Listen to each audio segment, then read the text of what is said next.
देश में जिस दिन ये आरएसएस और बीजेपी और मोदी जो चाह रहे हैं, मोदी और अमित शाह, अगर वो राज कायम हो गया, इस देश का संविधान पूरी तरह से खत्म हो गया। ये तो भला है संविधान का कि आप सड़क पे निकल के आप आंदोलन कर पा रहे हो, और बेशक आपको मारा गया, आपके खिलाफ जो कार्रवाई हुई है वो अपनी जगह, लेकिन आप सड़क पे निकल पाए ना। जब संविधान खत्म हो जाएगा आप घरों से नहीं निकल पाओगे। ये तो नहीं है कि कस्टडी में व्यक्ति को मारोगे आप और बदतमीजी करोगे, और इतना सीनियर ऑफिसर हो गए। वहां कोई सिपाही मारता तो समझ में आती थी बात, लेकिन एसपी एसएसपी मार रहा है। दलितों को न्याय कहां मिलेगा भाई? दलितों को न्याय मिलता तो वो वहां प्रदर्शन करने आते भाई, अगर न्याय मिलता तो। क्योंकि अगर बहन जी वाकई में सही तरीके से काम करते तो शायद इन्हें विचारकों में आना ना पड़ता। गलत आए, बिल्कुल सही कह रहे हैं बहन जी, अपने आप को नहीं कह रहे कि मैं गलत हूं। बहन जी अगर सही काम करती तो इन्हें दलितों को यहां आने की क्या जरूरत थी? आप ये समझिए कि जिस तरह से देश जिस दिशा में जा रहा है, जिस दिन संविधान खत्म हो गया उस दिन क्या स्थिति होगी आप उसकी कल्पना कीजिए। लेकिन आप इसको इस तरह से भी देखो कि जब पुलिस वाले इस गुंडागर्दी पर उतर आए कि प्रदर्शन करने वालों को आप मारने लगे, कस्टडी में है आपकी और कस्टडी में व्यक्ति को मार रहे हैं आप समझ सकते हैं किस कदर की गुंडागर्दी हो रही है। लॉ एंड ऑर्डर को मेंटेन करने की बात की जा रही है ना सर। कौन सा लॉ एंड ऑर्डर ऐसे मेंटेन होता है? लॉ एंड ऑर्डर मेंटेन करने के लिए कानून के तहत ही आप काम करोगे। लॉ एंड ऑर्डर मेंटेन करने के लिए आप गोली नहीं चलाओगे। वो क्या गुंडे थे सारे के सारे? वो जो बच्चे थे या जो भी वो प्रदर्शन कर रहे थे वो लोग कौन थे? वो इसमें गुंडा एक्ट लगा रखा उन पे, गुंडा एक्ट 7 सेक्शन 7 लगा रखा। कहां के गुंडे हैं वो लोग? है पुलिस के पास कोई सबूत कि वो लोग गुंडे हैं? है कहीं किसी के पास में? वो साधारण व्यक्ति हैं। मैं एक पल को फिर ये कह रहा हूं कि अगर मैं ये मान भी लूं कि उनकी मांग गलत है तो उनको आप कानून के तरीके से तो डील करोगे। आप ये तो नहीं है कि मारपीट करोगे, ये तो नहीं है कि कस्टडी में व्यक्ति को मारोगे आप और बदतमीजी करोगे, और इतना सीनियर ऑफिसर हो गए।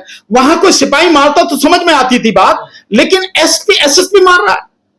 अगर सब जैसा आरोप लग रहा कि जाति के आधार पर सब कुछ हुआ तो फिर सब कैसे संविधान? नहीं, अगर जाति के आधार पर यह सब कुछ हुआ है तो प्रदर्शनकारी हैं, उनको सारी चीजें मालूम है।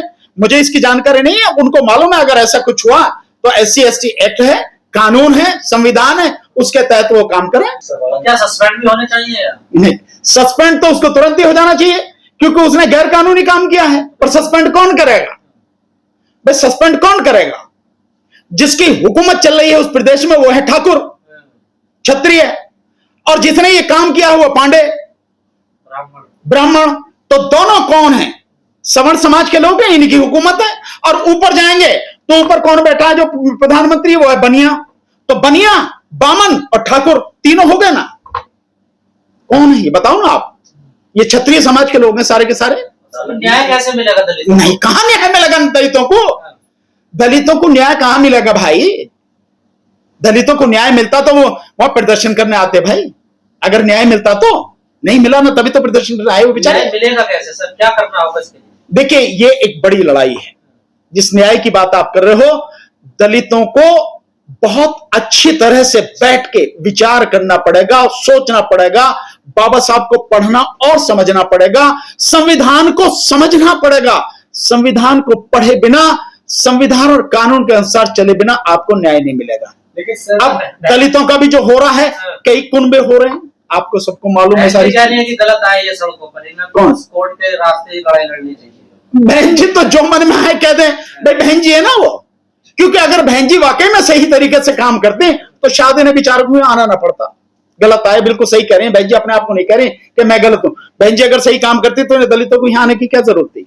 बिल्कुल नहीं। दलित नेताओं का भी इलाज करना पड़ेगा समाज को। नहीं, समाज को सोचने की जरूरत है भाई, समाज को सोचने की, समझने की जरूरत है। मैं फिर कह रहा हूं, दलित समाज को और इससे भी आगे बढ़ के बहुजन समाज को इस देश के संविधान को अच्छी तरह से पढ़ना पड़ेगा और समझना पड़ेगा। बाबा साहब डॉक्टर अंबेडकर को और बहुजनों के महापुरुषों को, उनके संघर्षों को, उनके आंदोलन को समझना पड़ेगा और उनके अनुसार इकट्ठा होकर एक बेहतरीन रणनीति बनाकर संघर्ष करना पड़ेगा। उत्तर प्रदेश में तभी बचेंगे। वो तो जितने भी हैं, मैं तो पहले ही कह चुका हूं, जितने भी सांसद हैं, जितने भी MLA हैं, ये तो जिस पार्टी में उसी पार्टी के बंधुआ मजदूर हैं। तो मजदूर बेचारे क्या करेंगे? कुछ नहीं, बंधुआ मजदूर। मजदूर भी बंधुआ मजदूर, मजदूर भी दो तरह के ना, एक स्वतंत्र है, एक बंधुआ मजदूर। तो बंधुआ मजदूर तो गुलाम होता और क्या करेगा। कब तक फुटबॉल बनेगा दलित मुसलमान देश में? जब तक जो मतलब जो मैंने अभी आपको बताया, इसको पढ़ेगा नहीं, समझेगा नहीं, लड़ेगा नहीं, संघर्ष नहीं करेगा, इकट्ठा होकर संघर्ष नहीं करेगा, तब तक होगा ये सब कुछ। न्याय अब किसी को मिलने वाला नहीं, किसी को भी। इस देश में गुंडा राज कायम है। कुछ गुंडे हैं जो राज कर रहे हैं, राज्यों में भी और केंद्र में भी, और अदालतें सरकारों के साथ में खड़ी हैं। तो आप ये भूल जाओ कि आपको न्याय मिलेगा। ये तो एक झांकी है जो कल हुआ है। अभी आपको जब सड़कों पे गोली मार दी जाएगी ना, वो नजारा आप देख नहीं पाओगे। अगर ये जो चल रहा है यही सब कुछ चलता रहा, इसे नहीं रोका गया, तो देश में जिस दिन ये आरएसएस और बीजेपी और मोदी जो चाह रहे हैं, मोदी और अमित शाह, अगर वो राज कायम हो गया, इस देश का संविधान पूरी तरह से खत्म हो गया। ये तो भला है संविधान का कि आप सड़क पे निकल के आप आंदोलन कर पा रहे हो, और बेशक आपको मारा गया, आपके खिलाफ जो कार्रवाई हुई है वो अपनी जगह, लेकिन आप सड़क पे निकल पाए ना। जब संविधान खत्म हो जाएगा आप घरों से नहीं निकल पाओगे, लोगों के अंदर घरों से नहीं निकल पाओगे आप।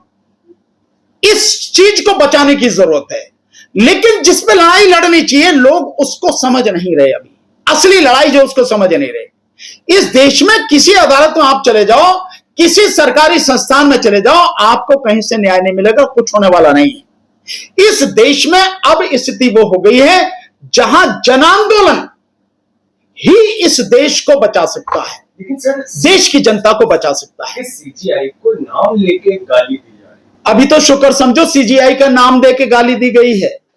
अगर हालात और बदतर हो गए तो आप कल्पना करो कि क्या हो सकता है। लेकिन इसी सुप्रीम कोर्ट में जस्टिस बीआर गवई को जूता मारा गया, जूता फेंका गया उनके ऊपर, और इसी सुप्रीम कोर्ट में अब ये हो गया कि चीफ जस्टिस को गाली दी गई, पर कागज फेंक दिए गए। आप ये समझिए कि जिस तरह से देश जिस दिशा में जा रहा है, जिस दिन संविधान खत्म हो गया उस दिन क्या स्थिति होगी, आप उसकी कल्पना कीजिए। तो स्थिति बहुत भयानक है और अदालत की जिम्मेदारी है इस स्थिति को सुधारे। सरकार से कोई उम्मीद नहीं कर सकते, मैं अदालत से भी उम्मीद नहीं करता, मुझे कोई अदालत से उम्मीद नहीं है। ये सब कुछ इसलिए हो रहा है। क्या जो आम जनता का भरोसा कहां, आम जनता तो पहुंच भी नहीं सकती सुप्रीम कोर्ट, किसकी बात करूं आप। लेकिन सर हाई कोर्ट नहीं पहुंच सकती आम जनता, तो सुप्रीम कोर्ट की तो बहुत दूर की बात है। यही अधिकारी जब शोभा यात्रा निकलती है तो फूल बरसाते हैं, कावड़ियों पे बड़ा रास्ता देते हैं, आराम से निकल जाते हैं कोई भी शोभा यात्रा। भैया वो किसका है शोभा यात्रा जो निकलती है या जो कावड़ यात्रा निकलती है, किसका है वो धर्म? इन्हीं का तो है। तो ये अपने धर्म के मानने वालों पे तो फूल बरसाएंगे कि नहीं बरसाएंगे? तुम इनका धर्म मानने वाले थोड़ी हो, तुम तो जबरदस्ती मानते हो, तो तुम पर तो जूते बरसाए जाएंगे, तुम पर डंडे बरसाए जाएंगे। तुम जबरदस्ती उनके धर्म को अपना धर्म कह रहे हो यार, मेरे कैसे कह रहे हो भाई? संसद आवारा हो जाती है तो रोड पर तो करेगा आंदोलन कोई भी। कौन आंदोलन? तो कोई आंदोलन हो रहे हैं ऐसे? आंदोलन जिस तरह का होना चाहिए, जब संसद आवारा हो जाए तो आंदोलन जन आंदोलन होता है। जंतर मंतर ये छुटपुट नहीं होता कि 10 20 50 100 लोग इकट्ठे हो गए। हाँ, जंतर मंतर पे भी जो चल रहा है सबको मालूम है, मैं भी गया था, मैं देख के आया सब कुछ।